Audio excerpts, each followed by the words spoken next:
भर में शोर बा, चौकी दरवा चोर बा, चंदा लेके धंधा देवे बड़का रिश्वत खोर बा।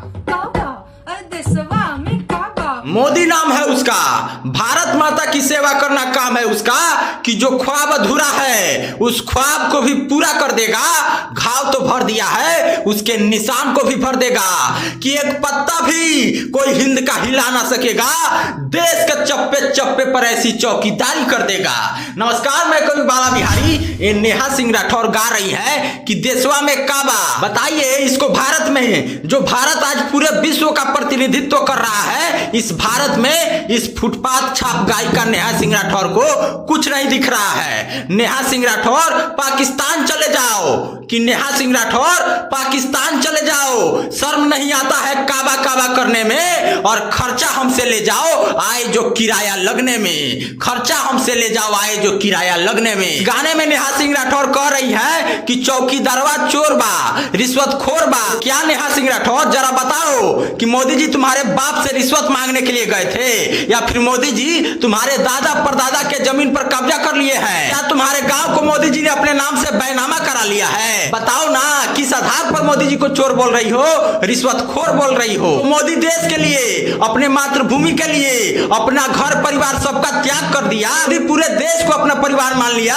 जो मोदी आज तक एक दिन भी छुट्टी नहीं लिया और 18 घंटा 20-20 घंटा तक प्रतिदिन देश के लिए देश हित में काम करता है। जो मोदी अपने जीवन का पल पल कड़ कड़ देश की सेवा में समर्पित कर रहा है, उस मोदी के लिए चौकीदारवा, रिश्वतखोर, चोर जैसा शब्द इस्तेमाल करने में तुम्हारा जीभ नहीं लड़खड़ाता है नेहा सिंह राठौर? अरे तुम तो जिस देश में रह रही हो, जहाँ का अन्न पानी खा रही हो, उसी देश को बोल रही हो कि देशवा में काबा। हमें तो शक होता है कि तुम हिंदू घर में जन्मे किसी हिंदू की औलाद हो भी या नहीं। हिंदुओं की संतानें तो इतने संस्कार विहीन हो ही नहीं सकते, जो जिस थाली में खाते हैं उसी थाली को गाली देते हैं। राहुल गांधी मोदी जी का विरोध कर रहे हैं तो समझ में आता है। अखिलेश यादव, तेजस्वी यादव, ममता बनर्जी, केजरीवाल, ओवैसी अगर मोदी का विरोध कर रहे हैं तो समझ में आता है, क्योंकि ये सब प्रतिद्वंदी है। लेकिन नेहा सिंह राठौर मोदी जी और योगी जी का क्यों विरोध करती है? आखिर कारण क्या है? क्या मोदी जी ने इनके घर पर ईडी सीबीआई का छापा डलवाया था, या फिर योगी जी ने इनके घर पर बुलडोजर चलवाया था? आखिर बात क्या है? नेहा सिंह राठौर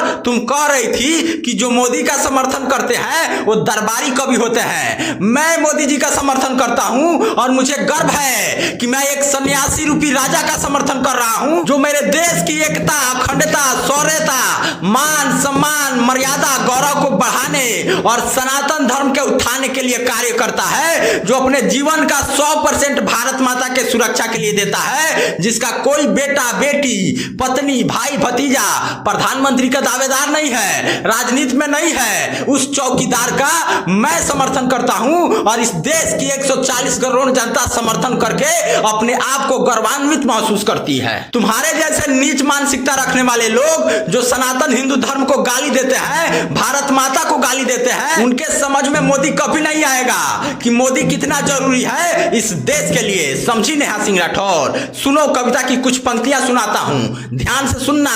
और मित्रों, इस वीडियो को आप लोग आगे भी शेयर कर दीजिएगा। अपने शब्दों को जरा सोच समझकर पिरोया करो, कि अपने शब्दों को जरा सोच समझकर पिरोया करो। अपने विधवा विलाप में काबा काबा करके मत रोया करो, कि तुम जैसे लोग ही भारत माता को गालियां देते हैं, कि तुम जैसे लोग ही भारत माता को गालियां देते हैं और देश विरोधी टिप्पणी करके ठहाका मारकर तालियां देते हैं, कि तुम जैसे मक्कारों से ही देश विरोधियों को बल मिलता है, कि तुम जैसे मक्कारों से ही देश विरोधियों को बल मिलता है। देश का खाकर देश को ही गरियाते हो, बस यही तुमको हल मिलता है कि तुम राक्षसी हो, कि तुम राक्षसी हो। तुम्हें मोदी का विरोध करने के बदले पीने के लिए खून मिलता है, तभी तो मोदी को गरिया के तुमको बड़ी सुकून मिलता है। कि तुम्हारे माता पिता तुम्हें जरूर कुसंस्कार में पोसे होंगे, कि तुम्हारे माता पिता तुम्हें जरूर कुसंस्कार में पोसे होंगे। बेटी हमारी बड़ी होकर देशद्रोही बनेगी, ये जरूर सोचे होंगे। कि अब तो बच्चे भी पूछते हैं हमसे इस देश के, कि अब तो बच्चे भी पूछते हैं हमसे इस देश के, कि भैया इस गद्दार नेहा सिंह राठौर से क्या सीखा जाए, और ऐसे सनातन विरोधी राक्षसी का इतिहास किस कलम से लिखा जाए। ऐसे सनातन विरोधी राक्षसी का इतिहास किस कलम से लिखा जाए। मित्रों, इस वीडियो को आप लोग अधिक से अधिक शेयर कीजिए, यूट्यूब पे सर्च कीजिए कभी बाला बिहारी गोपालगंज और हमारे चैनल को तुरंत सब्सक्राइब कर लीजिए। जय हिंद, जय भारत।